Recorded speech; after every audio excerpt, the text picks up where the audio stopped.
silakan. Kita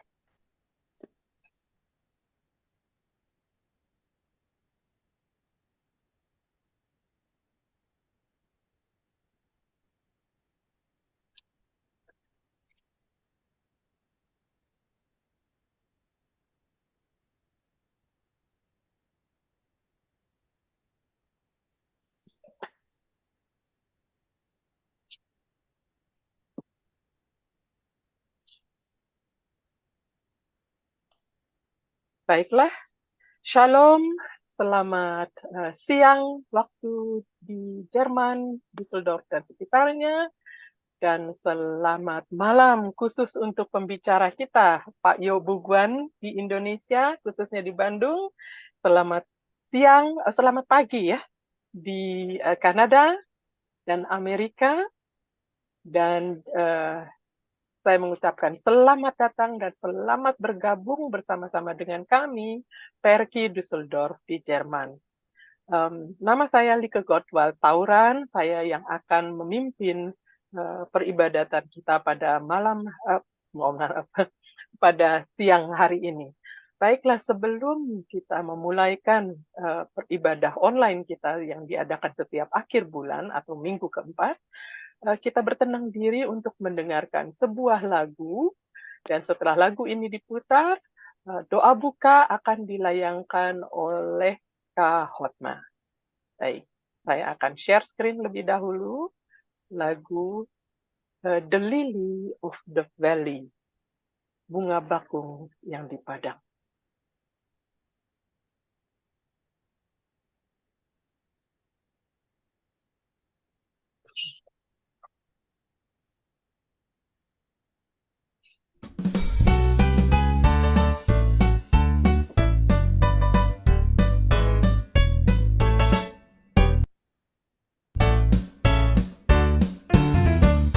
I have found a friend in Jesus, he's everything to me.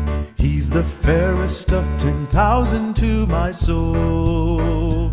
The lily of the valley, in him alone I see all I need to cleanse and make me fully whole. In sorrow is my comfort, in trouble is my stay. He tells me every care on him to roll. He's the lily of the valley, the bright and morning star. He's the fairest of 10,000 to my soul. He all my grief has taken and all my sorrows borne. In temptation he's my strong and mighty tower. I have all for him forsaken, and all my idols torn from my heart, and now he keeps me by his power. Though all the world forsake me and Satan tempts me sore, through Jesus I shall safely reach the goal. He's the lily of the valley, the bright and morning star. He's the fairest of 10,000 to my soul.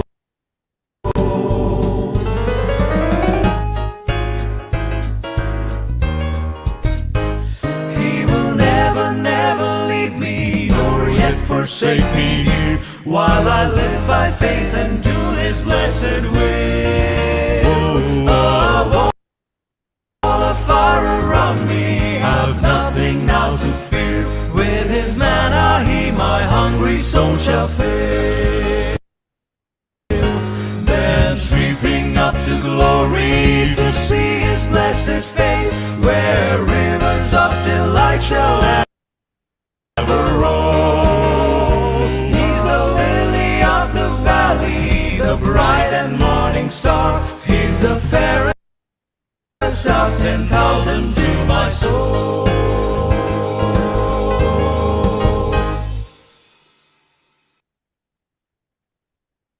Amin. Waktu berikutnya saya berikan kesempatan untuk Kak Hotma dengan doa. Mari kita sama-sama berdoa. Mari kita sama-sama berdoa. Tuhan, kekasih kami, Kami mengucapkan syukur terima kasih atas pertemuan ini. Kalau kami boleh ada di dalam community ini, Tuhan. Ampuni segala kesalahan kami ya Tuhan. Layakkan kami. Untuk kami berhadapan dengan Engkau di dalam dengar-mendengar akan firman-Mu Tuhan. Beri kami pendengaran yang tajam seperti seorang murid Tuhan. Agar apa yang nanti diberikan oleh Bapak Yobu Kwan, kami dapat mendengar dengan baik, kami dapat mengerti dengan baik, dan kami menjadi pelaku firman-Mu seperti apa yang Kau kehendaki di dalam kehidupan ini. Terima kasih sekali lagi kepada Bapak Pendeta yang telah bersedia mengajar kami. Kami tahu semua adalah gerakan dari Roh Suci-Mu Tuhan. Pimpin kami ya Bapak dari awal, pertengahan, sampai akhir.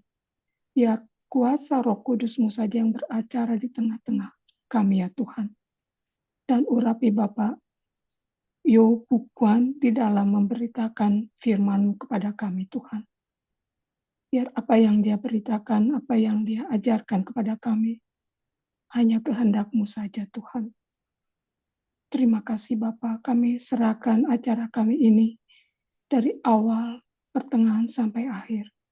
Terpujilah Engkau Tuhan, hanya di dalam nama Putra-Mu Yesus Kristus penebus dosa kami menaikkan doa ini. Haleluya, haleluya, amin. Amin. Terima kasih banyak Kak Hotma. Baik, sebelum kita mendengarkan renungan yang akan dibawakan oleh Pak Yobu Kwan, biasanya kami memperkenalkan ini pembicara tamu kita. Tapi saya rasa Pak Yobu Kwan ini bukan untuk pertama kali di Perki ya, sudah pernah. Oh belum ya? Oh oke. Sudah ya, betul. Sudah yang kedua kali ini ya, hari ini yang kedua kalinya. Jadi mungkin sebagian dari kita sudah mengenal Pak Yobu Kwan. Ya, bukan yang asing lagi. Tetapi untuk bagi yang pertama kali mendengarkan, baik melalui live stream YouTube ataupun saat ini yang baru hadir, Pak Yobu Kwan ini adalah seorang penginjil yang aktif sekali di Bandung. Barusan kita mendengar beliau dan istri dikaruniai 2 orang putra. Yang satu tinggal di Michigan, ya. Seperti yang saya sebutkan, Pak Yobu Kwan penginjil yang aktif di bawah Kwan An Ministry. Kalau tidak salah ya? Ya, betul. Terima kasih. Dan selanjutnya mungkin kita akan lebih dengar lebih dalam lagi mengenai penginjilan beliau yang sangat aktif ini. Tetapi sebelumnya, seperti yang sudah tertera di dalam flyer kita, tema pada siang hari ini di Jerman adalah Matius 6 ayat 33. Mohon maaf, Matius 6 ayat 33. Mungkin bagi kita semua yang masih mengingat ayat hafalan ini, saya mengajak kita semua menghafalkan ayat Alkitab ini tanpa membuka Alkitab. Matius 6 ayat 33. Carilah dahulu kerajaan Allah dan kebenarannya, maka segalanya akan ditambahkan kepadamu. Amin. Pertanyaannya, apa itu kerajaan Allah? Dan apa itu kebenarannya? Hari ini kita akan mendengarkan penjelasan dari Pak Yobu Kwan. Waktu berikutnya saya serahkan kepada Pak Yobu Kwan. Setelah renungan ini, saya akan menyiapkan ruang untuk tanya jawab. Jadi, harap bersabar untuk mendengarkan firman. Tuhan memberkati kita semua. Silakan Pak Yobu Kwan. Baik, selamat malam, selamat sore, atau selamat pagi kepada kita semua. Puji Tuhan ada teknologi di mana ini seluruh dunia boleh berkumpul ya. Puji nama Tuhan untuk teknologi. Ya, saya merasa terhormat dan merasa senang sekali bisa melayani Perki pada saat ini. Dan saya terima kasih Ibu Hotma, juga Ibu Like untuk introduction-nya tadi. Ya, saya ucapkan sekali lagi terima kasih ya. Saya sendiri adalah seorang penginjil, juga seorang bisnismen, tetapi saya merasa bahwa menginjil adalah bisnis yang utama dan terutama dalam hidup saya. Dan saya punya pelayanan sekarang adalah di namanya Huaan Ministry. Itu adalah pelayanan kepada orang-orang Chinese. Kemudian saya juga melayani di namanya BIC, Bandung International Community. Melayani kepada komunitas internasional yang mau belajar Alkitab. Dan saya juga melayani Bible Study. Kalau ada yang mengundang, atau saya juga punya Bible Study Group. Jadi saya merasa bahwa menginjil adalah bisnis yang utama dan terutama dalam hidup saya. Terima kasih Perky untuk kesempatan ini.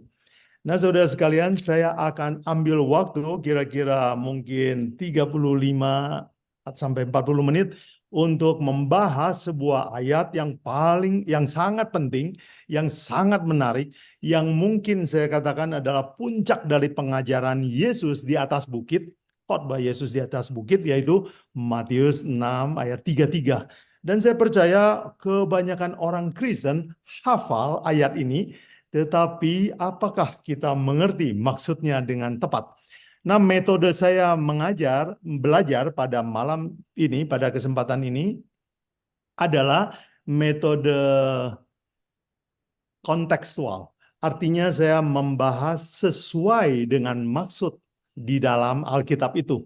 Saya tidak berusaha menafsirkan menurut cara yang lain. Saya belajar secara kontekstual. Semoga apa yang saya pelajari ini boleh menjadi berkat buat kita semua ya. Baik, saya ingin sharing. Oke, excuse me. Oops, sorry. Oke, apakah sudah muncul tulisannya? Ya, sudah kelihatan. Oke, baik. Kita belajar bersama. Judulnya adalah Carilah dahulu kerajaan Allah dan kebenarannya, maka semuanya akan ditambahkan kepadamu. Baik, ayat intinya dalam Matius 6 ayat 33. Tetapi carilah dahulu kerajaan Allah dan kebenarannya, maka semuanya akan ditambahkan kepadamu. Nah, saudara sekalian, ini ayat sangat bagus, sangat menarik, disukai oleh banyak orang. Tetapi saya ingin memulai dengan sebuah pertanyaan, mengapa? Mengapa Yesus memberikan ayat ini? Mari perhatikan kata yang pertama, yaitu tetapi. Nah, di dalam kata tetapi ini mengandung alasan mengapa Yesus memberikan ayat ini. Kata tetapi itu artinya berkebalikan, berlawanan dengan ayat sebelumnya ya. Ayat sebelumnya kalau saudara perhatikan itu mengatakan sebuah cara kontras yang berbeda dengan ayat 33. Mari kita baca Matius 6 ayat 31 dan 32 ya, kontekstual. Sebab itu janganlah kamu khawatir dan berkata, apa yang akan kami makan, apa yang akan kami minum, apa yang akan kami pakai. Semuanya itu makanan, minuman, pakaian, rumah, bisa ditambahkan begitu. Semuanya itu dicari oleh bangsa yang tidak mengenal Allah. Tetapi Bapamu yang di surga tahu bahwa kamu memerlukan semuanya itu. Jadi cara hidup yang pertama yang sedang Yesus kontraskan dengan ayat 33 adalah cari dulu dunia ya.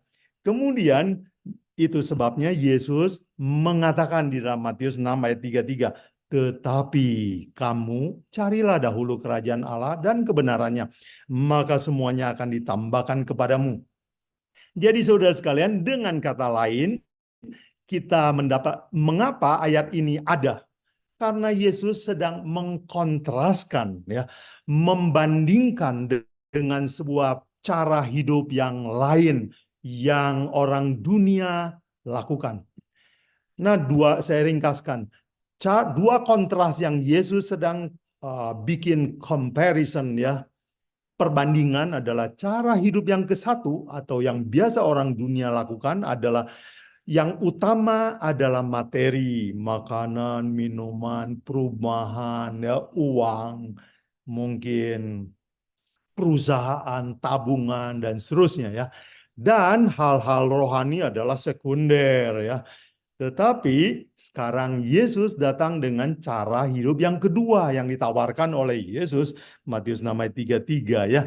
Dengan kata lain, Yesus katakan, oh ada cara hidup yang kedua yang saya mau tawarkan kepada kalian, yaitu utamakan rohani dan maafkan, sekunder adalah hal-hal duniawi ya, salah ketik ini. Baik, jadi terbalik ya. Nah, dua kontras inilah yang Yesus sedang tawarkan kepada kita. Mana cara hidup kita, mana yang mau kita pilih. Dan kita akan belajar ayat ini dan ambil 3 pelajaran dari ayat inti kita ini. Sekali lagi, Matius 6 ayat 33, Yesus mengucapkan ayat ini saya bagi dalam 3 bagian penting ya. Bagian yang pertama Yesus berkata, tetapi carilah dahulu. Bagian yang kedua kerajaan Allah dan kebenarannya. Bagian yang ketiga semuanya akan ditambahkan kepadamu.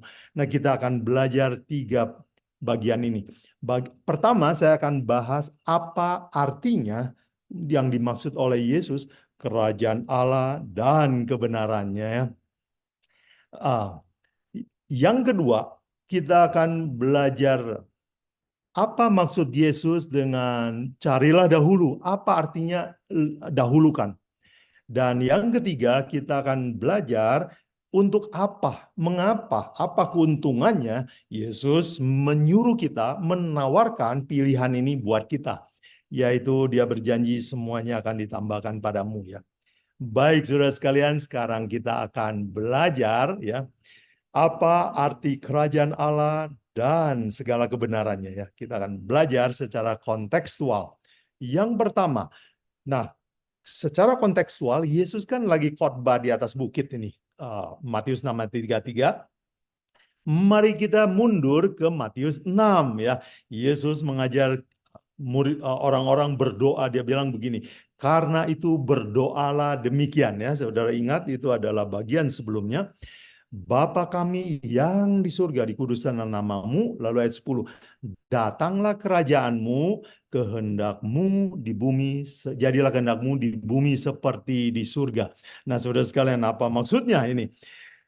Kerajaan Allah dalam kalimat ini Yesus berkata adalah tempat di mana Allah berada, kan betul? Ya, surga itu tempat di mana Allah bertakhta. Tetapi Yesus juga mengajarkan kalau kita berdoa soal surga, dia bilang, datanglah kerajaanmu di bumi seperti di surga. Jadi, nah kapan surga akan datang ke bumi? Itu akhir zaman, waktu Yesus mau jadi raja, dia akan memindahkan kerajaannya di langit ke bumi ini lagi. Dia akan membuat Eden yang hilang menjadi Eden lagi. Jadi ini berbicara tentang masa depan yang kekal. Kalau begitu, kalau kita bicara kerajaan Allah ada 2 arti. Itu ada tempat yang di atas. Kedua, itu adalah masa depan yang kekal. Dengan kata lain, maksud Yesus, kalau begitu kerajaan Allah adalah hal-hal yang kekal, hal-hal yang rohani, yang mata kita nggak bisa tembus untuk lihat, tapi Tuhan janji kerajaan Allah.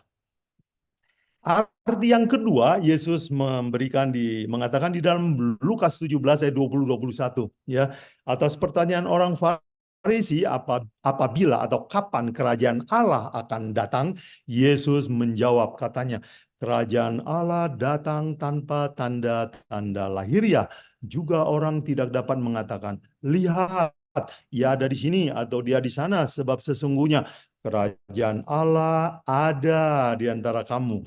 Yang dimaksud Yesus siapa? Saya ada di antara kamu. Jadi orang Yahudi bertanya, kapan ini kerajaan Israel akan didirikan? Yesus bilang, nggak usah sibuk-sibuk tanya itu. Sekarang sudah ada di antara kamu. Jadi kalau begitu yang dimaksud kerajaan Allah adalah apa? Mengenal Yesus Kristus.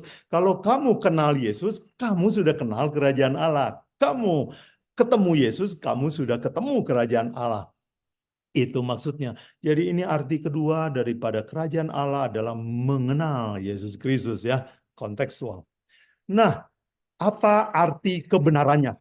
Nah, sekali lagi kita kontekstual. Matius 6 ayat 33 itu adalah bagian dari khotbah di atas bukit, mulai dari Matius 5 ya.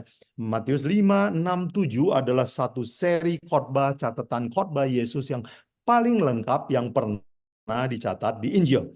Jadi Matius 5 ayat 21 dan 22 saya kutip. Kamu telah mendengar yang difirmankan kepada nenek moyang kita, jangan membunuh. Siapa yang membunuh harus dihukum. Tetapi aku berkata kepadamu, setiap orang yang marah kepada saudaranya harus dihukum. Nah, saudara sekalian, Yesus sedang menerangkan makna hukum yang dalam. Orang-orang cuman mengerti bahwa jangan membunuh itu, jangan menusuk, jangan menghilangkan nyawa. Tetapi Yesus bilang, kalau kamu menyakiti hati orang, memaki orang, kamu membunuh. Jadi kalau begitu, apa artinya kebenarannya? Ini Yesus lagi bicara tentang kebenaran firman Tuhan. Yang orang lihatnya terlalu dangkal. Orang lihatnya letterlock. Orang lihatnya literal. Tuhan Yesus mau mengajar bahwa kita menyelam, mengerti makna sebenarnya, makna rohaninya. Jadi dengan kata lain, apa artinya kebenarannya? Artinya cari makna yang sebenarnya, bukan hanya masuk suatu agama, itu istilah lainnya kita sebut legalisme ya. Ya, puji Tuhan kita semua Kristen. Tetapi bukan itu yang Yesus maksud, bukan masuk agama Kristen ya, tetapi mencari kebenarannya itunya menemukan makna yang sesungguhnya dari hukum Tuhan, dari firman Tuhan, apa sih maksud sebenarnya, bukan yang tertulis saja. Nah, jadi arti kebenaran artinya bukan hanya beragama ya, tetapi mencari makna yang lebih dalam. Nah, lebih lanjut Yesus juga menerangkan dalam Matius 15 ayat 8 dan 9 ya. Yesus kecewa dengan umat pilihan ya. Ya, kadang juga mungkin Yesus kecewa juga dengan orang Kristen ya. Tetapi dia kecewa dan ingin mengingatkan kita sebab dia sayang dan cinta sama kita. Begitu juga kepada orang Israel dia beri teguran ini. Matius 15 ayat 8 dan 9. Bangsa ini memuliakan aku dengan bibir, ngomong saja ya. Ayat 9. Percuma mereka beribadah kepadaku, sedangkan ajaran yang mereka ajarkan ialah perintah manusia. Wow, jadi Yesus sekarang sedang menusuk lebih dalam kepada orang-orang yang beragama bahwa ternyata dalam agama itu tidak seluruhnya ajaran Tuhan. Ada apa namanya? Tradisi agama. Ada ajaran manusia yang masuk, mix, kecampur ke ya teraduk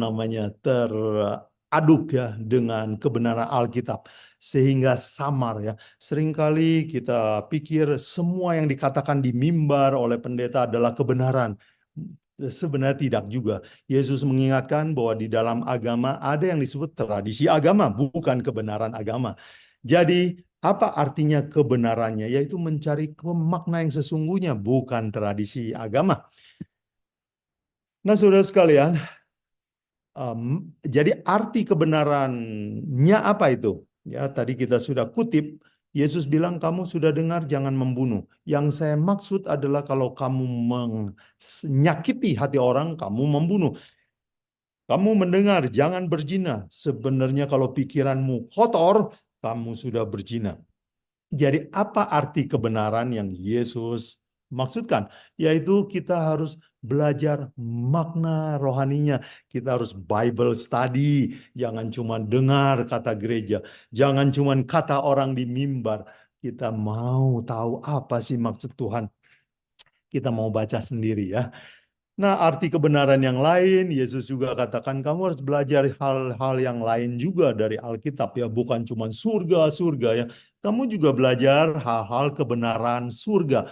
Misalnya Matius 7 ayat 1 dan Matius 7 ayat 1 saya kutip, jangan kamu menghakimi supaya kamu jangan dihakimi. Oh, kalau bergaul sama orang jangan suka curiga-curiga, jangan suka menilai isi hati orang ya, jangan negatif thinking tentang orang lain ya. Yang Yesus katakan juga misalnya di dalam Matius 5 ayat 44. Tetapi aku berkata kepadamu, kasihi musuhmu, berdoa bagi mereka yang menganiaya kamu. Oh, jadi hubungan dengan sesama kamu harus perbaiki. Jadi dengan kata lain, Yesus bilang, carilah dahulu kerajaan Allah dan kebenarannya. Oh, kamu harus mengerti hubungan sosial yang baik ya. Kemudian etos kerja yang hebat.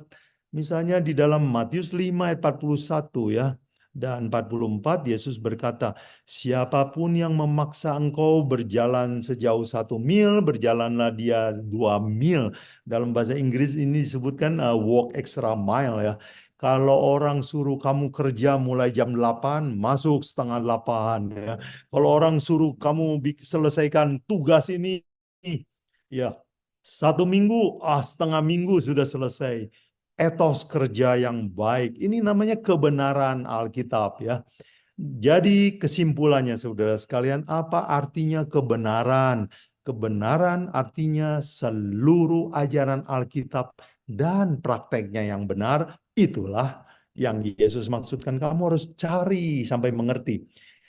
Ya, ini tercatat di dalam Yohanes 17 ayat 17, Yesus berdoa berkata, kuduskanlah mereka dalam kebenaran, firman-Mu adalah kebenaran. Jadi ukuran kebenaran adalah Alkitab.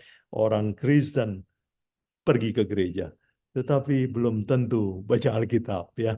Jadi mencari kebenaran artinya mau mengerti Alkitab. Jadi kesimpulannya saudara sekalian, apa itu artinya kerajaan Allah dan kebenarannya?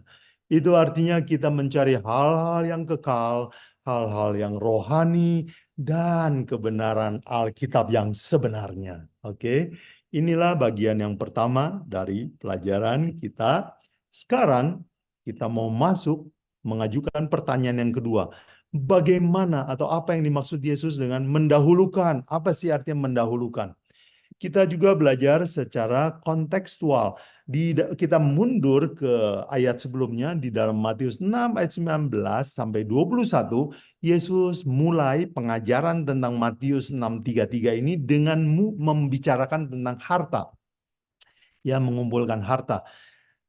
Saya kutip ayat 19 sampai 21 ya. Janganlah kamu mengumpulkan harta di bumi. Di bumi ngengat dan karat merusakkannya dan pencuri membongkar dan mencurinya. Tetapi kumpulkanlah bagimu harta di sorga. Di sorga ngengat dan karat tidak merusakkannya. Dan pencuri tidak membongkar serta mencurinya. Nah, ini yang menarik perhatian saya di ayat 21 ya. Karena di mana hartamu berada, di situ juga hatimu berada. Jadi rupanya harta sama hati itu satu tempat ya. Jadi dengan kata lain, Yesus bilang kalau kita fokusnya dunia, hati kita di dunia. Kalau kita fokusnya di surga, hati kita di sana. Jadi apa artinya mendahulukan? Artinya fokus perhatian kita haruslah surga. Apa bumi nggak perlu? Di sini Yesus bukan bilang bumi nggak perlu, cuman bumi ini sementara, jadi itu sekunder. Boleh, tentu saja kita harus rajin bekerja. Ya, Yesus juga bilang kamu harus bekerja dengan baik ya. Paulus juga bilang siapa yang tidak bekerja nggak boleh makan. Artinya bekerja itu penting, tetapi bukan fokus utama kita. Jadi arti pertama Yesus maksudkan dengan dahulukan artinya fokus di dalam hal-hal kerohanian yang kekal. Arti yang kedua Yesus berikan di dalam Matius 6 ayat 31. Ya, dilanjutkan dengan 33. Sebab itu, janganlah kamu khawatir. Nah, Yesus sedang mengkontraskan ciri orang yang fokusnya dunia. Ciri orang yang fokusnya itu uang, masa depan, rumah, ya, kurs dolar dan sebagainya ya. Sebab itu kata Yesus, janganlah kamu khawatir dan berkata, ya makan apa ya, minum apa ya, pakai apa ya, tinggal di mana ya. Yesus bilang, tetapi carilah dahulu kerajaan Allah. Jadi kalau begitu, apa artinya mendahulukan? Kata Yesus, Ciri yang kedua mendahulukan adalah, udah nggak mau khawatir soal materi. Apa kita nggak perlu materi? Ya perlu tentu saja. Tetapi itu bukan tujuan kita. Sehingga kita, ciri yang kedua Yesus bilang orang mendahulukan firman itu kerohanian, mereka tidak pusing dengan hal-hal materi di dunia ini. Yang ketiga, arti mendahulukan. Mulai dan akhiri dengan doa. Saudara lihat contoh yang Yesus berikan dalam hidupnya. Markus 1 ayat 35 dan Matius 14 ayat 23. Saya dapatkan dua ayat yang bagus dan perlu diteladani oleh orang Kristen. Pagi-pagi benar, waktu hari masih gelap, ia bangun pergi keluar. Ia pergi ke tempat yang sunyi dan berdoa di sana. Pagi-pagi benar ya. Seringkali kita orang Kristen bangun kesiangan. Seringkali buru-buru kerja, enggak berdoa. Kalau berdoa cepat-cepat. Tetapi Yesus lakukan apa? Pagi-pagi benar. Dan dia berdoa. Dia berdoa enggak cepat-cepat. Formalitas enggak. Dia memang betul-betul memulai harinya dengan bergantung kepada Bapaknya. Kemudian di dalam Matius 14 ayat 23, bagaimana dengan malam ya? Dicatat setelah orang banyak itu suruhnya pulang, Yesus naik ke atas bukit untuk berdoa seorang diri. Ketika hari sudah malam, ia sendirian di situ berdoa. Jadi orang yang mendahulukan hal-hal rohani, kebenaran surga, itu ciri yang ketiga adalah dia selalu mulai dengan doa, akhiri dengan doa. Karena hal-hal rohani adalah yang terpenting. Yang tengah ini sekunder ya. Ya mengajar, kemudian cari makan, itu semua hal-hal sekunder. Apa artinya mendahulukan kerajaan Allah? Ciri yang keempat adalah cara kita memperlakukan keluarga kita. Dalam hal ini saya tekankan adalah cara mendidik anak itu berbeda ya. Matius 10 ayat 37 Yesus bilang begini. Barang siapa mengasihi bapak ibunya lebih daripada aku, ia tidak layak bagiku, dan barang siapa mengasihi anaknya laki-laki atau perempuan lebih daripadaku, ia tidak layak bagiku. Nah, saudara sekalian, jangan salah paham dengan ayat ini ya. Bukan kita nggak boleh sayang ibu bapak, bukan kita nggak boleh sayang anak. Tetapi kalau kita mengasihi anak ibu bapak kita dengan cara yang salah, dengan cara yang meremehkan kerohanian dan kerajaan surga, kita tidak mendahulukan kerajaan Allah. Mari saya beri contoh. Ada orang yang kalau anaknya mau sekolah kemanapun, ya nggak apa-apa. Yang dia pikirkan adalah anak saya akan jadi pembesar di dunia, nanti gajinya besar. Mereka tidak pernah pikirkan di sana pergaulannya bagus nggak? Kalau dia tamat dari sekolah sana, dia masih mau ke gereja nggak? Apa dia setelah dapat uang, dia masih berdoa atau tidak? Orang tua kalau mendahulukan materi, kesuksesan materi anak-anak, tetapi mengabaikan kerohanian anak-anak, mereka sedang menomorduakan kerajaan Allah. Jadi ciri orang yang mendahulukan kerajaan Allah, ciri keempat yang Yesus ajarkan adalah cara mendidik anak tujuannya untuk surga. Ya, orang tua semua tanyakan pertanyaan ini. Kalau saya sekolah akan anak di sini, apakah dia akan tetap jadi anak Tuhan di sana? Pikirkan, tanyakan ini. Ciri yang kelima yaitu rajin berbakti ya, rajin ke gereja ya. Yesus memberikan sebuah teladan. Lukas 4 ayat 16 mencatat, ia datang ke Nazaret tempat ia dibesarkan dan menurut kebiasaannya, perhatikan, pada hari Sabat ia masuk ke rumah ibadah lalu berdiri dan hendak membaca dari Alkitab. Menurut kebiasaannya, saudara perhatikan kata itu. Jadi dia nggak pernah bolong-bolong kalau ke gereja ya. Setiap hari Sabat tiba ke gereja. Jadi dia rajin berbakti di gereja. Nah, ada orang bertanya, apa ya? Perlu selalu ke gereja kan? Boleh kan sekarang online, boleh kan di rumah, berdoa sendiri juga boleh, baca Alkitab sendiri boleh. Saudara sekalian, pergi ke gereja beribadah adalah perintah Tuhan. Kenapa? Banyak keuntungannya ya. Mungkin saya bisa bahas panjang tentang keuntungannya orang Kristen pergi ke gereja. Dan kenapa orang Kristen disuruh ke gereja? Itu menentukan nasib kita dan nasib masa depan anak-anak kita. Ada seringkali banyak anak yang kalau saudara didik di rumah, dia kurang dengar. Karena tiap hari dengar mamanya cerewet, ya ngomong terus. Tetapi siapa tahu ada pengkhotbah di gereja yang tiba-tiba katanya kena di hatinya. Siapa tahu. Jadi dalam hal kerohanian kita selalu butuh orang lain. Kita juga perlu saling menguatkan. Ya banyaklah keuntungan kalau kita berbakti. Jadi bukan hanya Zoom saja atau online saja. Perlu kita berbakti di gereja. Jadi arti kelima mendahulukan kerajaan Allah adalah rajin berbakti.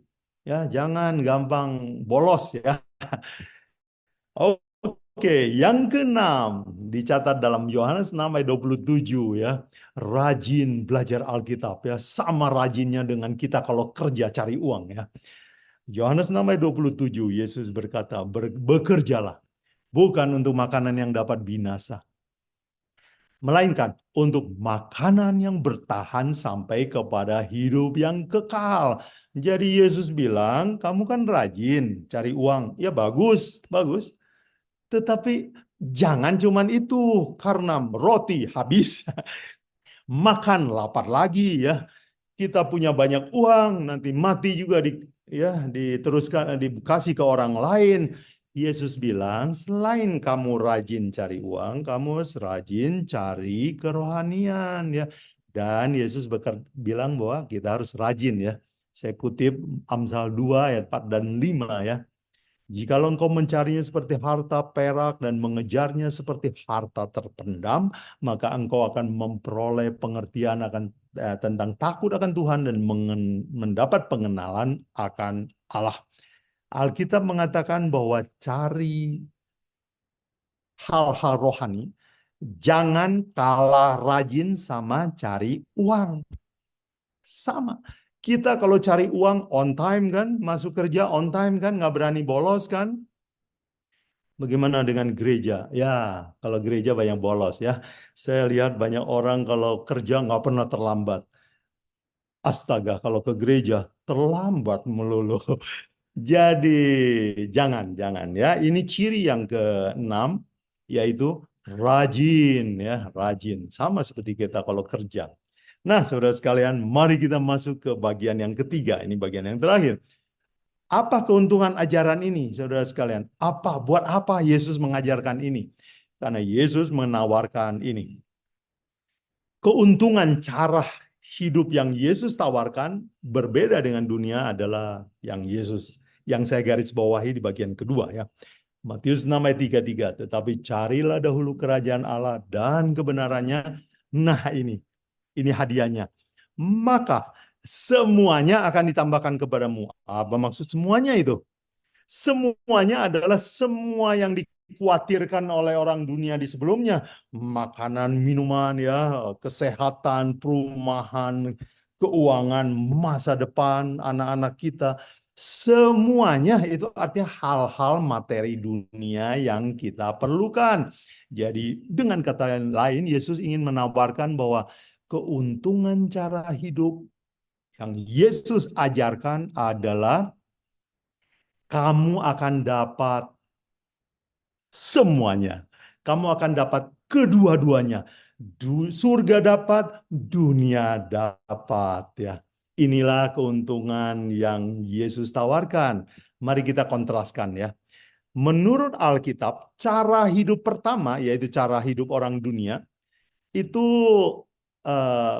memang semua orang dunia begitu ya, cari uang mati-matian ya, sampai mati juga, memang sampai setengah mati juga kita cari uang sampai harus pisah sama keluarga. Tetapi kerugian kita kalau cara hidupnya kayak begitu, Yesus bilang cara ini kalah bagus dengan cara yang Yesus ajarkan. Mari kita baca Matius 16 ayat 26, Yesus bilang, apa gunanya seorang memperoleh seluruh dunia tapi kehilangan nyawanya, kehilangan kesehatannya, kehilangan keselamatannya. Dan apakah yang dapat diberikannya sebagai ganti nyawanya? Jawabannya tidak ada, kan? Paulus, saya kutip Paulus ya, 1 Timotius 6 ayat 10, inilah apa kerugian cara hidup yang pertama ya. Karena akar segala kejahatan ialah cinta uang. Cinta uang, bukan uang ya, jangan salah baca ya. Jadi sebab oleh memburu uanglah beberapa orang telah menyimpang dari iman dan menyiksa dirinya dengan berbagai duka. Oh, sedih sekali ya. Sedih sekali. Uang yang seharusnya jadi berkat seringkali jadi kutuk. Jadi kerugian hidup yang cara orang dunia lakukan apa? Kata Alkitab. Kita bisa kehilangan nyawa, keselamatan, kesehatan, keluarga, kebahagiaan, dan banyak kesusahan di dalamnya. Jadi, kalau kita hanya mementingkan materi, ya, kalau kita mengutamakan materi dan kerohanian di nomor dua kan, maka hasilnya hanya materi. Itu juga kalau dapat ya, kadang-kadang ya dapat sedikit lah, tapi pengorbanannya terlalu banyak. Atau bahkan kita hanya dapat kesusahan dan kerumitan hidup ya. Saudara bisa temukan mungkin di lingkungan hidup saudara. Ada nggak orang yang seperti ini ya? Cari materi, dapat materi. Atau dapat sedikit, tapi susahnya banyak sekali ya. Oh, saya ketemu orang yang begini banyak ya. Lagi nggak punya uang, susah. Punya uang, ya susah juga. Karena dia pusing ya. Anak yang bertengkar ya begini, begitu. Malas bekerja, pusing juga. Inilah cara kerugian dari cara hidup ke satu. Sekarang Yesus menawarkan cara hidup yang lain. Yaitu utamakan hal-hal rohani, maka hasilnya kamu akan dapat dua-duanya. Kamu akan dapat berkat rohani, kamu juga akan dapat materi. Karena Yesus berjanji, Tuhan tahu kamu perlu itu, jadi dia akan kasih. Jadi saudara sekalian, inilah kenapa Yesus menawarkan cari dahulu kerajaan Allah. Emang lebih untung, lebih bagus, lebih bahagia. Saudara sekalian, apakah contohnya? Saya berikan sebuah contoh dari Alkitab dan saya berikan nanti satu contoh lagi dari penelitian ilmiah. Contoh di Alkitab yang saya ingat adalah permintaan Raja Salomo ya, Salomo bagus sekali. Dikatakan waktu Salomo berumur 20 tahun diangkat pertama kali jadi raja, dalam tidurnya mimpi Tuhan datang sama dia dan Tuhan sama Salomo bercakap-cakap dan Tuhan menawarkan kesempatan kepada Salomo untuk meminta. Dicatat dalam 1 Raja-Raja 3 ayat 9 dan 10. Maka diberikanlah setelah diberi kesempatan, Salomo berkata, maka Tuhan berikanlah kepada hamba-Mu ini hati yang paham menimbang perkara untuk menghakimi umat-Mu dan dengan dapat membedakan antara yang baik dan jahat dan seterusnya. Jadi dia minta wisdom, dia minta kebenaran firman Tuhan. Dia mau kebenaran kerajaan Allah. Ayat 10 mencatat pendapat Tuhan tentang cara minta yang begitu. Di ayat 10 ya. Lalu adalah baik di mata Tuhan bahwa Salomo meminta hal yang demikian. Tuhan bilang bagus ya. Orang yang minta seperti ini. Cari dahulu kerajaan Allah dan kebenarannya. Ah, ini dia. Salomo bagus. Jadi Tuhan menjawab dalam ayat 12 dan 13 ya. Maka sesungguhnya aku Tuhan akan melakukan sesuai dengan permintaanmu ya, permintaan rohanimu. Sesungguhnya aku akan memberikan kepadamu hati yang penuh hikmat dan pengertian. Ayat 13 ini. Bukti dari Matius 6 ayat 33. Dan juga apa yang tidak kau minta. Wow, akan kuberikan kepadamu baik kekayaan maupun kemuliaan sehingga sepanjang umurmu tak ada seorang pun yang seperti engkau di antara raja-raja.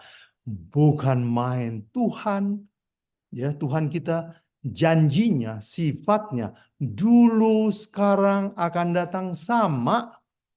Perjanjian lama, perjanjian baru sama prinsipnya. Yesus berkata, Matius 6 ayat 33, cari dahulu kerajaan Allah dan segala kebenarannya, semua harta berkat dunia akan diberikan kepadamu. Itu bukan ajaran perjanjian baru, itu ajaran perjanjian lama juga diberikan kepada Salomo. Jadi inilah bukti bahwa cara hidup yang kedua yang Yesus tawarkan adalah lebih baik, lebih lengkap, dapat semuanya. So, bagaimana dengan penelitian dunia? Apakah dunia juga membenarkan prinsip Alkitab ini? Saya ingin mengutip pendapat seorang profesor di Harvard University. Dia penulis buku namanya The Happiness Advantage, ya. Saudara bisa dapatkan online di internet. Dia menulis tentang prinsip-prinsip mendahulukan kebahagiaan. Nah, orang ini adalah seorang psikolog, profesor di bidang psikologi kebahagiaan, dan dia mengadakan penelitian. Penelitiannya adalah dia mau tahu, ya, orang-orang kan masuk Harvard University itu mahal, susah, penuh seleksi. Dan orang-orang yang tamat dari Harvard biasanya kerja di perusahaan yang besar, perusahaan internasional, gajinya juga bagus, biasanya jabatannya juga bagus. Dia ingin tahu orang-orang yang lulus dari sekolah bagus ini lebih bahagia atau kurang bahagia dibanding sebelumnya. Jadi dia memberi kuesioner, pertanyaan kepada 1.000 lulusan Harvard. Kepada kuesioner, pertanyaannya salah satunya begini. Kalian sekarang sudah sukses jadi orang eksekutif di perusahaan multinasional. Apakah Anda lebih bahagia sekarang atau dulu sebelum ini? Dari 1.000 jawaban, mayoritas menjawab, saya lebih bahagia dulu. Sekarang memang saya lebih sukses, tapi stressful. Saya depresi, saya dikejar target, saya kurang waktu untuk menikmati hidup, saya sakit-sakitan. Jadi Shane Anker, profesor Harvard, menyimpulkan bahwa kalau begitu sukses dulu, cari bahagia belakangan, seringkali gagal, bahagianya nggak ada. Suksesnya dapat, bahagianya nggak dapat. Jadi profesor ini menganjurkan happiness advantage. Carilah dulu happiness, sukses itu akan menyusul. Kamu akan dapat dua-duanya, ya. Jadi sukses dulu. Pertanyaan dia adalah sukses baru bahagia atau bahagia dulu atau sukses? Jawaban dari buku dia adalah bahagia dulu, suksesnya akan sangat luar biasa. Jadi inilah dukungan dari penelitian di Harvard University buat firman Tuhan. Saudara sekalian, pelajaran kita selesai. Izinkan saya untuk ringkaskan, ya, supaya kita jangan lupa. Pertama, kita sudah belajar. Ya, pertama tadi kita di pendahuluan, mengapa Yesus memberikan Matius 6 ayat 33? Karena Yesus mau membandingkan cara hidup dunia dan cara hidup surga. Ya, dan arti daripada tawaran Yesus, yang pertama kita belajar tadi, kerajaan Allah dan kebenarannya, apa artinya? Itu artinya hal-hal yang kekal, hal-hal yang rohani, dan kebenaran Alkitab. Apa artinya carilah dahulu? Artinya utamakan kerohanian. Itu yang utama, yang primer. Pekerjaan dunia, harta dunia adalah yang sekunder, itu artinya.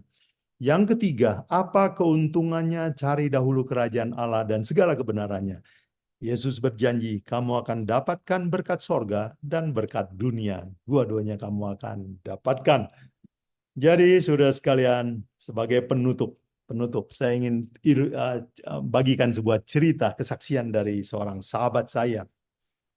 Dan kesaksian ini saya beri judul penyesalan terbesar dalam hidup saya, ya. My greatest regret. Dia bilang sama saya begitu. Nah, saya mempunyai seorang sahabat di gereja. Ya, kami sama-sama muda, sama-sama dibaptis, masuk gereja dari latar belakang bukan orang Kristen. Saya juga bukan latar belakang Kristen. Jadi kami sama-sama dibaptis, masuk ke gereja, rajin, ingin tahu belajar Yesus Kristus lebih banyak. Tetapi dalam perjalanan kerohanian kami, dia menghadapi masalah ya. Dia berselisih paham dengan beberapa tua-tua gereja. Kemudian dia mulai tertarik banyak doktrin lain yang aneh-aneh. Dia mulai baca segala macam ya. Dia mulai baca semua, lalu mulai berdebat dengan orang. Akhirnya banyak pertentangan di gereja.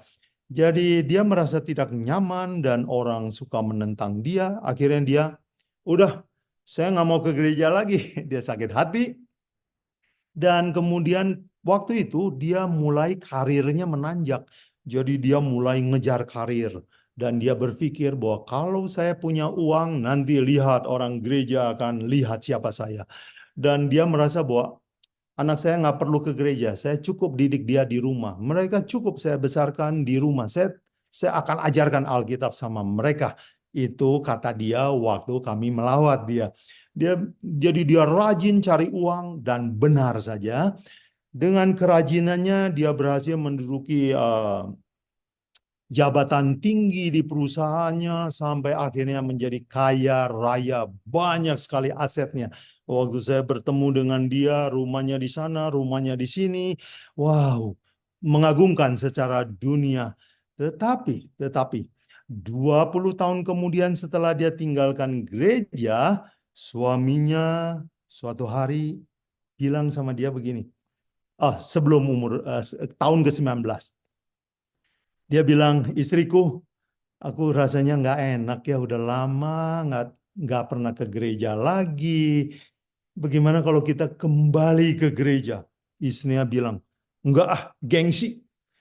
Gengsi, saya sakit hati sama orang gereja. Enggak balik lagi ke gereja. Dan itu tahun ke-19 mereka tinggalkan gereja. Tahun ke-20 tiba-tiba suaminya merasa nyeri di dada, serangan jantung. Masuk rumah sakit. Dia segera terbang ke rumah sakit. Tetapi ya dari luar kota terbang ke rumah sakit untuk menemani suaminya. Tetapi tidak lama kemudian suaminya meninggal dunia, jantungnya tersumbat.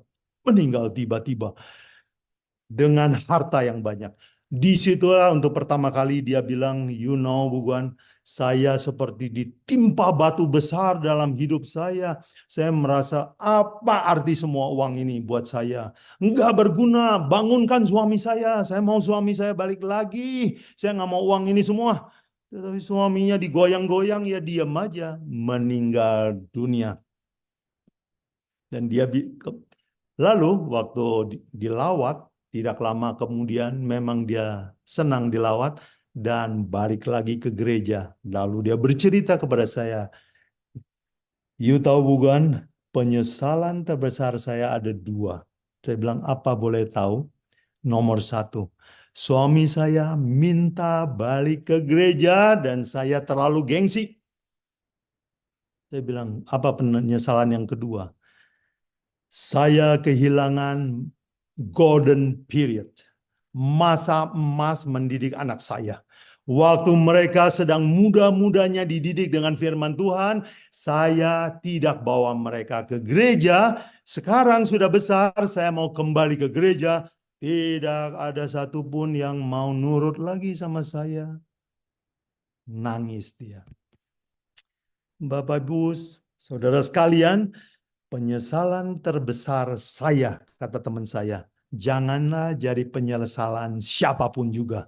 Ingatlah yang Yesus katakan, carilah dahulu kerajaan Allah dan segala kebenarannya, maka kamu akan dapat semuanya. Kamu akan dapat dua-duanya. Jangan mau cara hidup seperti orang dunia. Harta, harta, harta. Setelah dapat, kita kehilangan sesuatu yang lebih berharga dari harta. Bapak, Ibu, Saudara sekalian, pelajaran ini saya persembahkan kepada kita semua. Ajakan saya kepada kita semua adalah, saudara sekalian, jikalau saudara sudah lama tidak ke gereja, ya, atau kurang rajin ke gereja, atau saudara sudah lama jadi orang Kristen dan rajin ke gereja tapi jarang pegang firman Tuhan, jarang ingin tahu apa sih isi firman Tuhan, atau saudara mungkin berdoa tetapi berdoa cepat-cepat, berdoa formalitas. Inilah waktunya. Inilah pelajaran yang Yesus tawarkan kepada saudara sekalian. Carilah dahulu saya, carilah dahulu kerajaan Allah dan semua kebenarannya. Maka hidup kamu akan berubah. Janji Tuhan adalah pasti. Semoga jadi berkat bagi kita semuanya. Pesan ini saya sampaikan dalam nama Tuhan kita, Yesus Kristus. Amin. Amin. Haleluya. Terima kasih Pak Ibu Puan. Renungan yang sangat baik sekali dan indah sekali. Ini mengingatkan kita semua ya, khususnya saya juga, ini seperti pelajaran yang menggoyahkan saya juga akhirnya. Jangan terlalu terlena dengan keadaan seperti sekarang ini ya. Kita terlena dengan online saja. Hadir, tidak perlu ke gereja, online saja sudah berasa seperti di gereja. Itu pun kadang ke gereja juga suka terlambat. Saya berbicara tentang diri saya ya, bukan untuk orang lain, tapi diri saja. Kadang saya juga ke gereja terlambat karena saya pikir yang penting saya sudah tiba di gereja. Tapi itu tidak cukup. Ya. Belajar Alkitab juga bukan hanya melalui online saja ya, tetapi sebenarnya kita sendiri harus memulai hari demi hari. Inilah yang dibilang mungkin cari dahulu kerajaan Allah, seperti yang tadi Pak Buguan katakan. Pertama saat kita bangun, cari Tuhan. Ya, karena semua itulah yang akan menuntun kita sepanjang hari dalam tugas dan aktivitas kita. Baik, seperti yang sudah saya janjikan kepada kita semua dari awal, terima kasih sekali lagi Pak Buguan atas renungan yang begitu indah. Saya memberikan kesempatan kepada kita semua untuk bertanya. Apabila ada pertanyaan, silakan dinyalakan mikrofonnya atau angkat tangan. Ya, saya lihat di sini ada Ibu Sheila sudah mengangkat tangannya, dan juga mungkin kalau ada yang lain, misalnya malu untuk mengangkat tangan, silakan tulis di kolom chat kita ya. Jangan ragu-ragu untuk bertanya. Ada pembicara kita ini yang akan membantu kita untuk menuntun di dalam renungan kita pada hari ini. Baik, saya berikan waktu Pak Bubuan, waktu berikutnya saya berikan kepada ini ya untuk tanya jawab. Masih ada waktu Siap. Pak Bubuan? Ya. Siap, ya, ada. Oke. Dengan senang hati. Baik, saya lihat ada Ibu Sheila, ada Tante Femi, juga sudah mengangkat tangan. Saya berikan kesempatan pertama untuk Ibu Sheila Simon, dan setelah itu Tante Femi Idrus. Silakan Ibu Sheila. Terima kasih kali kesempatannya.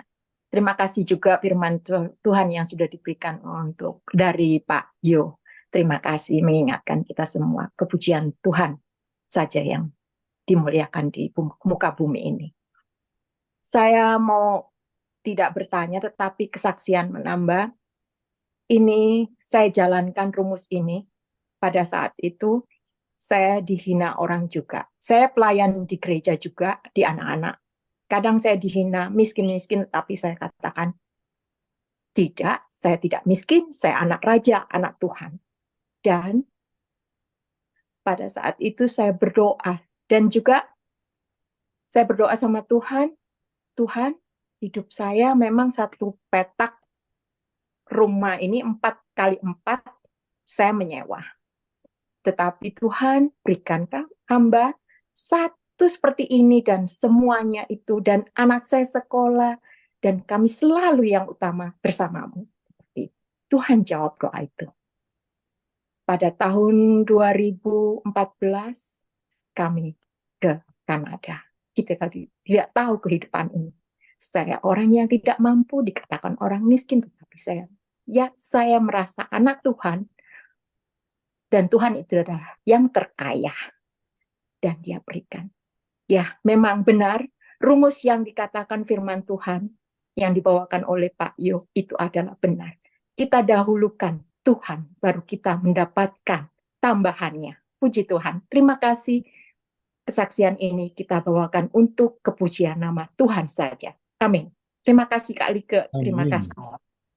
Amin. Terima kasih atas kesaksiannya, Ibu Sheila ya. Ini saya teringat juga ini ada satu lagu di lagu lagu Sion kita ya. Jadi kalau ada orang yang mengatakan atau menilai kita, menghakimi kita bahwa kita tidak punya apa-apa, saya selalu teringat lagu Sion tersebut. Bapa aku kaya rumah dan tanah. Ya. Amin. Jadi Bapak Amin. saya kaya, saya juga termasuk dalam Bapak saya yang kaya ini. Jadi Iya, semua betul. tidak ada yang miskin, tidak ada yang kaya, tetapi semua di mata Tuhan adalah sama. Yang membedakan adalah karakter kita. Apakah karakter Tuhan Amin, ada amin. di dalam kehidupan kita. Amin. Terima kasih kesaksiannya. Ya, Amin. waktu berikutnya saya berikan kepada Tante Femi Idrus ya. Silakan Tante Femi untuk kesaksian. Ya, ini bukan kesaksian. Terima kasih atas kesempatan. Tapi kenyataan yang selama saya hidup, saya lihat. Ada satu keluarga, teman saya, teman baik. Mereka bikin penunggu pagi, penunggu malam, tiap hari. Sesudah anak-anaknya tamat SMA, hilang semua. Satu. Yang kedua, saya sangat sedih kalau saya ke gereja, waktu sekolah Sabat, tidak ada orang. Sedikit sekali. Tapi khotbah penuh. Jadi saya pikir padahal sekolah Sabat itu nafas hidup gereja itu sebenarnya. Pelajaran yang kita pelajari tiap hari. Tapi tidak ada orang yang interest ke situ. Itu sangat sedih untuk saya. Sedikit sekali. Jadi saya coba, itu problem saya kemukakan. Ya. Iya, terima kasih, Sis Femi. Saya tanggapi ya. Ya, Oh ya, tadi Bu Sheila, bagus. Terima kasih kesaksiannya. Untuk Sis Femi, ya tentang keluarga yang rajin renungan, tapi anak-anaknya hilang semua. Ya, iya. mungkin saya juga punya contoh begitu. Dan keluarga saya juga hampir begitu. Hampir ketika anak saya lagi remaja. Kenapa? Khusus saya nggak tahu orang lain, tapi saya merasa bahwa agama itu saya jalankan secara formalitas. Agama KTP. Ya, berdoa, kan udah habit kita. Kadang-kadang juga udah doa makan, lupa berdoa lagi. Saking otomatis itu. Jadi formalitas. Dan saya tahu waktu itu keluarga saya dalam bahaya dan puji Tuhan, Tuhan kirim seorang guru Alkitab yang tepat memberikan pelajaran yang bikin saya bertobat. Dan kami berbalik, cari dahulu kerajaan Allah. Jadi bukan cari agama. Kalau agama ya bagus juga, tapi tidak selalu menemukan kebenaran ya. Oke, jadi komentar saya adalah hati-hati dengan beragama. Seringkali dengan beragama kita pikir kita menemukan kebenaran. Belum. Sampai kita haus, pengen tahu, pengen dekat sama Tuhan, itulah kita baru mencari kerajaan Allah dan kebenarannya. Jadi itu pengalaman saya juga sesuai hampir saya kehilangan anak-anak saya dalam arti rohani ya. Kemudian soal orang datang terlambat ke gereja, ya itu juga beban saya. Saya nggak pernah datang, hampir nggak pernah lah datang ke gereja terlambat. Karena sejak saya bertobat kembali ya, dulu saya bertobat terus formalitas bertobat lagi. Saya ingat satu ayat di Maleakhi bagus, dia bilang begini. Kalau pejabatmu, governormu, gubernur ya, datang ke tempatmu, beranikah kamu mempersembahkan yang barang begitu kepada gubernurmu? Tanya. Ya, good. Wah, saya pakai itu untuk khotbah kepada jemaat saya. Seandainya gubernur datang dan janji jam 9, kamu datang jam berapa? Semua orang mungkin tersinggung ya. Tetapi betul, kita lebih hormat sama gubernur, sama bupati daripada Tuhan. daripada Tuhan kita. Kita ini sebenarnya orang-orang yang, ya maaf kata ya, bahasa Indonesia bilang brengsek lah. Kacau kita. Kacau kita. Dan kita merasa anak-anak Tuhan. Jadi, ya saya nggak tahu siapa yang mendengar di media ini. Semoga jangan tersinggung. Ya, kita adalah orang-orang yang memuliakan Tuhan dengan bibir, hati jauh. Thank you, Sis Femi. Terima kasih, Bu Buan. Ini juga jadi menampar saya sebenarnya ya. Karena ya Semua tertampar. semua ya saya rasa ini saya bicara secara pribadi. Terkadang ya itu seperti datang ke gereja terlambat. Mungkin karena kegiatan hari-hari sebelumnya sudah capek gitu ya. Ah udahlah, nggak apa-apa datang terlambat dikit. Yang penting datang ke gereja itu juga. Wah ternyata memang tidak bisa seperti itu. Berarti kita belum mendahulukan kerajaan Allah sebenarnya ya. Masih mendahulukan ego kita ya. Waduh, memang ini. Terima kasih ya. Saya lihat tadi Kak Hotma sudah angkat tangan. Silakan Kak Hotma. Nggak kedengaran suaranya Kak Hotma. Apakah bisa tolong di volumenya dibesarkan? Atau mungkin karena pakai Bluetooth itu ya suaranya memang suka tidak terdengar. Kalau headsetnya pakai Bluetooth memang agak sering tidak terdengar. Ya, sekarang kedengaran. Silakan. Saya cuma gimana ya, tadi dengar banyak yang Ibu Femi bilang ya, yang begini, yang begono, terus tadi Pak Yo juga cerita tentang temannya. Yang jadi pertanyaan saya, apakah pertanyaan ini benar atau enggak? Ya saya nggak tahu. Adakah orang Kristen yang ateis? Itu aja yang jadi pertanyaan. Adakah orang Kristen yang ateis? Nah, kita jadi saya tidak tahu pertanyaan ini benar atau tidak. Mungkin Pak Yo bisa jawab saya. Wah, aduh bagus ini pertanyaan ya. Sulit juga ini ya pertanyaannya. Filosofis dalam nih.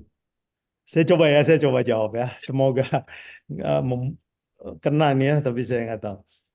Saya nggak tahu kalau definisi ateis kan nggak percaya Tuhan. Tapi kalau dibilang Kristen kan percaya Tuhan. Jadi sebenarnya orang Kristen itu mestinya percaya Tuhan. Tetapi yang ada di Alkitab adalah orang tanpa iman percayanya. Ya, dia hanya percaya di bibir, percaya di KTP, tetapi tidak secara hati. Jadi dalam misalnya Ibrani 11 ayat 6, Tuhan tanpa iman orang tidak bisa diperkenan oleh Tuhan. Jadi kalau begitu banyak orang Kristen yang Tuhan tuh sebenarnya nggak berkenan. Jadi Tuhan nggak menyebut mereka pengikut Kristus.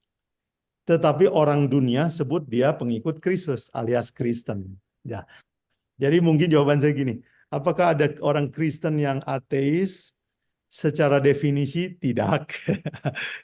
Secara praktek ada orang Kristen yang tanpa iman. Dan mereka juga nggak kenal Yesus siapa. Dan ini ada orang Kristen itu yang tadi ya tanpa iman atau ateis itu agak ekstrim ya. Ada yang di tengah-tengah ini.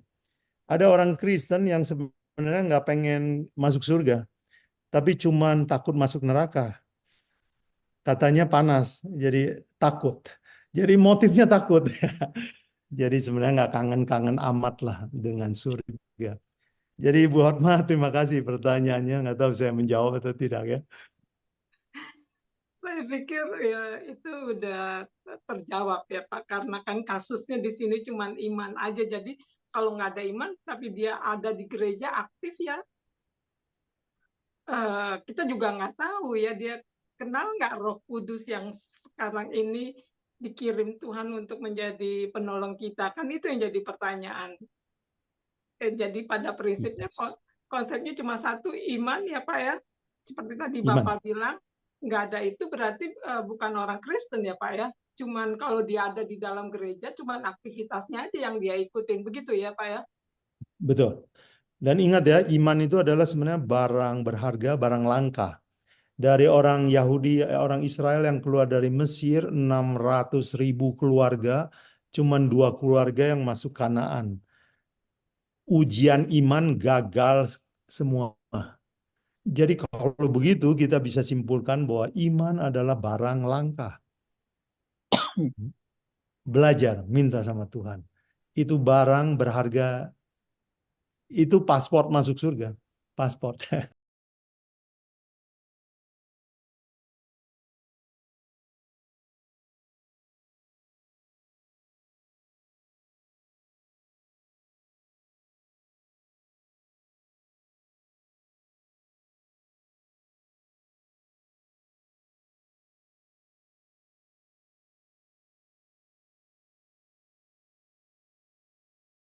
Tuhan dikatakan renungkan firman Tuhan siang dan malam.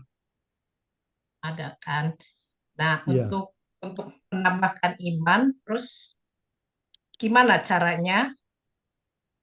Saya selalu berpikir begini, atau saya praktekkan, apa betul enggaknya gitulah, bertanya ke Pak Yo, dengarkan sebelum tidur atau segala kegiatan, ada di YouTube, mendengarkan firman Tuhan sebelum tidur atau gitu. Terus itu banyak sekali ayat-ayat didengungkan berkali-kali. Nah itu salah satu saya pikir bagus untuk supaya merenungkan firman Tuhan siang dan malam. Selain baca, karena kadang-kadang baca juga atau dengar di YouTube secara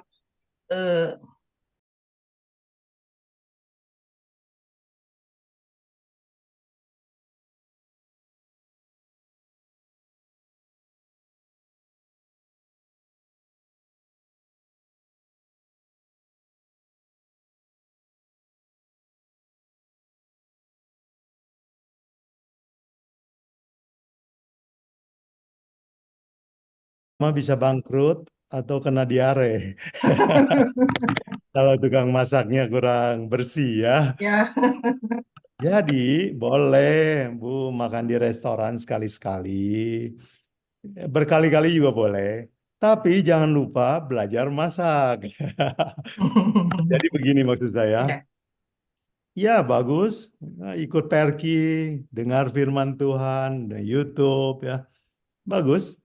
Tetapi kalau orang cuman itu saja, ini orang malas nih, nggak mau belajar masak, nggak mau belajar merenungkan firman Tuhan siang malam ya. Kita sukanya cuman tolong renungin buat saya. Jadi orang orang lain yang bacain. bacain ya, kupas-kupas bawah.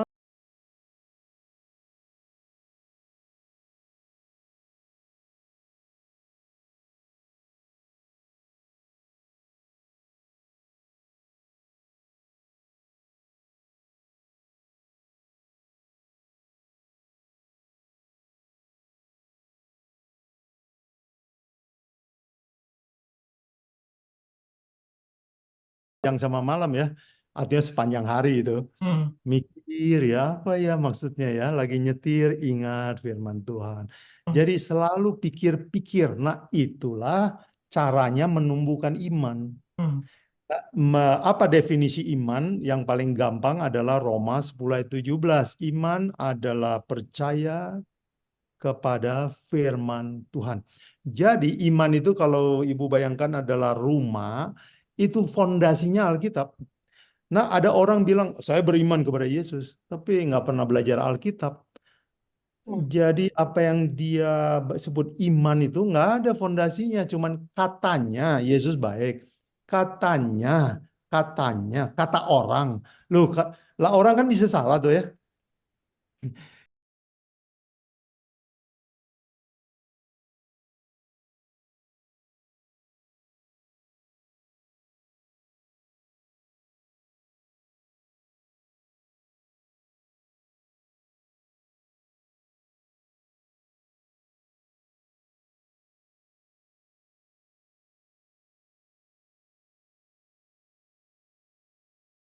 Begitu saudara mengerti, lalu simpan dalam hati, itu baru imannya bertambah.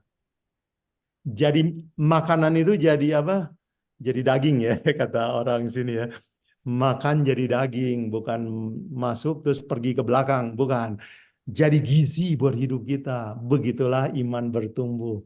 Semoga ya Bu, rajin memasak, jangan hanya makan di restoran. Thank you. Jadi baca langsung ya Pak ya, Pak. Baca, Saya wajib. langsung wajib. Wajib. Terima kasih. Fondasinya itu. Betul. Baik, terima kasih atas pertanyaan dan jawaban tersebut. Mungkin ada yang masih ingin ditanyakan? Ada pertanyaan lagi tentang pelajaran kita hari ini? Wah, ini sangat menarik sekali ya. Kak Hotma, silakan. Saya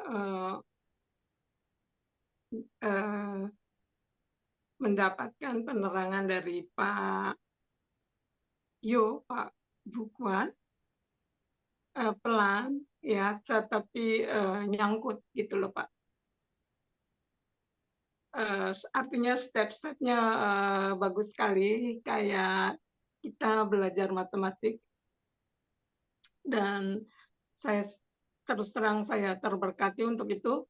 Dan saya pikir kalau Bapak tidak keberatan di dalam grup RQ ini, kita punya grup, mungkin kalau Bapak ada pelajaran Alkitab, mungkin link Zoom-nya, saya nggak tahu belajarnya melalui online atau present, saya nggak tahu, tapi kalau online mungkin kita bisa diberi info, nanti kita bisa belajar, mungkin sama-sama belajar lagi, kayaknya mau belajar lagi.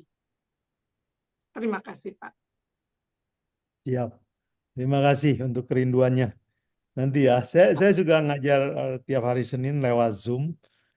Kalau mau boleh, atau ya nanti kita atur ya. Kita atur. Kadang-kadang begini kalau Bible study, kalau ini kan kayak apa? Ceramah, seminar ya, khotbah. Tapi kalau yang saya ada bikin dua versi, ada yang seperti ini, saya seperti berkhotbah, atau Bible study. Bible study saya bimbing orang untuk mengerti step by step. Itu lebih orang yang baru beginner lah, baru belajar. Mungkin yang sudah agak lama, agak bosen. Nah, kalau pergi juga mau bikin tersendiri, ayo dengan senang hati. Pokoknya saya ini menganggap bahwa menginjil adalah pekerjaan yang terutama, itu bisnis utama saya. Jadi nggak apa-apa, nanti kalau mungkin waktunya saya bisa bagi linknya atau mau bikin grup sendiri, ya dengan senang hati, Bu Hotma. Terima kasih. Wah, puji Tuhan. Terima kasih banyak Pak Yobuguan. Ini kami juga memang sedang mencari-cari ini Pak. Untuk rutinitas kami nanti belajar Alkitab. Mungkin nanti saya akan minta teleponnya. Terima kasih Tante Lea juga, yang Lea Manuri yang sudah menghubungi Pak Yobuguan. Yang akhirnya kita tambah lagi ini. Tambah semangat lagi kami ini Pak untuk belajar Alkitab. Terima kasih atas tawaran tersebut, dan kami menyambut dengan senang hati untuk mempelajari Alkitab. Memang sekarang ini pelajar Alkitab itu tidak akan ada habis-habisnya ya. Untuk saya sampai selama nafas ini masih ada, saya rindu sekali untuk selalu belajar Alkitab. Saya tidak tahu bagaimana dengan yang lainnya, semoga kerinduan yang sama pun bisa satukan untuk belajar Alkitab. Wow. Puji Tuhan. Ya, Tante Femi ada yang ingin dikatakan? Setuju. Nah, ini Pak Buguan ya. Coba angkat tangan dulu yang setuju ini. Terima kasih. Terima kasih. Femi ini memang peserta setia dia. Itu artinya tidak kenal umur untuk belajar Alkitab selama nafas masih ada ya. Wow, amin. Kami akan sambut ini dengan senang hati, dan kita akan bersama-sama belajar Alkitab lebih dalam lagi. Ya, Ibu Sheila silakan. Ada tadi angkat tangan? Ya, terima kasih Pak Yo sudah mau terima untuk kami belajar firman Tuhan. Dan saya mau sedikit share pengalaman saya belajar firman Tuhan itu bagus, belajar sendiri. Iya. Kita juga ikut perkumpulan firman Tuhan untuk mendengarkan firman Tuhan, memuji nama Tuhan, itu bagus. Tetapi yang paling penting adalah belajar firman Tuhan. Karena dikatakan di sekolah Sabat, pada akhir zaman ini kita akan tahu membedakan, di garis tengah itu akan lurus dan kita tahu yang salah dan yang benar. Itu yang intinya saya dapatkan pengalaman belajar firman Tuhan. Terima kasih. Biarlah nama Tuhan yang dipujikan. Amin. Boleh saya kasih kesaksian Silakan. sedikit. Saya ingat waktu pertama saya datang ke Jerman ini untuk belajar bahasa Jerman, saya gunakan Bible. Belajar sekolah Sabat tiap hari. Jadi lebih cepat fasih bahasa Jermannya dengan belajar sekolah Sabat dengan Bible. Karena di Bible itu bahasanya bagus. Sama juga dengan King James of Sobat. Ya, Amin. bagus. Ya, Oh terima ya, kasih. tambah lagi sedikit. Oh Tambah iya. sedikit lagi, ya. Dan saya tahu akhirnya, belum lama mungkin ya, 3 tahun bahwa kebaikan semua itu datangnya dari Tuhan. Wow, selama ini saya salah. Kebaikan semua Tuhan yang mereka, bukan kita. Kita hanya alat penyampai. Amin. Baik. Amin. Saya rasa di sana juga sudah malam ya Pak Yo ya. Sampai 8:30 malam. Baik, untuk waktu berikutnya, saya akan menghubungi Pak Yo Buguan, karena saya yakin Pak Buguan sendiri sibuk sekali di tengah-tengah ministry Bapak, dan kita akan berusaha mengatur apakah 1 bulan sekali, ataupun minggu kedua dan keempat, nanti kita akan atur sesuai dengan kesempatan yang ada dengan Pak Buguan sendiri. Ya, kami sih selalu siap sedia menerima untuk belajar Alkitab. Baik. Puji. Amin. Sudah tidak ada pertanyaan lagi atau kesaksian? Baiklah, luar biasa sekali kali ini ya, kesempatan kali ini kita dikuatkan, dan terlebih lagi kita juga mendapat mendengar kesaksian.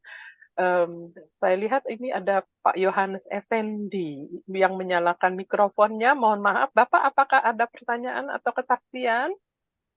Oh, tidak, Bu. Terima kasih. Oh ya, baik. Puji Tuhan.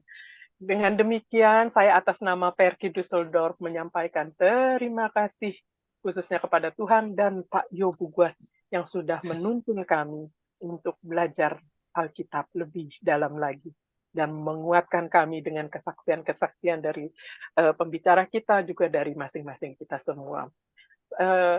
Ibadah kita ini akan kita tutup.